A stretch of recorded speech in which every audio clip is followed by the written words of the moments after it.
બગડાણા ગામ, બગડ નદી, બગદાલમ ઋષિ, બગડેશ્વર મહાદેવ અને બાપા બજરંગદાસ. ભાઈ બગડાણા ધામની વાત કરી રહ્યો છું, બજરંગદાસ બાપાની, જ્યાં રસોડાની અંદર લાખો માણસોનું જમણવાર બનતું હોય અને રોજે હજારો માણસો જમતું હોય ને પૂનમ હોય ને મિત્રો અને ગુરુ પૂર્ણિમા હોય ત્યારે લાખો માણસો જમતું હોય તે રસોડામાં તમને લઈને આવી ગયો છું મિત્રો. એક પણ ગેસનો બાટલાનો ઉપયોગ નથી થતો, બધું લાકડા ઉપર જ બને છે. આજની તારીખે તમે કોઈ પણ જગ્યાએ જાઓ, આવું રસોડું તમને ક્યાંય જોવા નહીં મળે. અહીંયા આ જે અત્યારે જે શાક બની ગયું છે ને, શાક કાઢે છે. એક તપેલું છે 2000 માણસની રસોઈનું છે.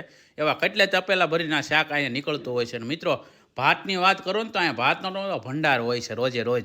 અને મિત્રો જ્યારે તમે બગડાણા આવો ને ત્યારે એકવાર પ્રસાદ લેજો. આ જો આ રોટલી સાદું રોટલી બની રહી છે અને તમે જોવો ને એટલે એકદમ સોફ્ટ રોટલી બને છે. ને જ્યારે તમે બગડાણા જાઓ ટેસ્ટ કરશો ને તો તમને ખ્યાલ આવશે પ્રસાદનો. અને સાહેબ અહીંયા ગાંઠિયા પણ રોજે રોજના તાજા બનાવવામાં આવે છે. અને વાત કરું ને તો લાડવા અહીંયા ટન મોઢે બનાવવામાં આવે છે. એક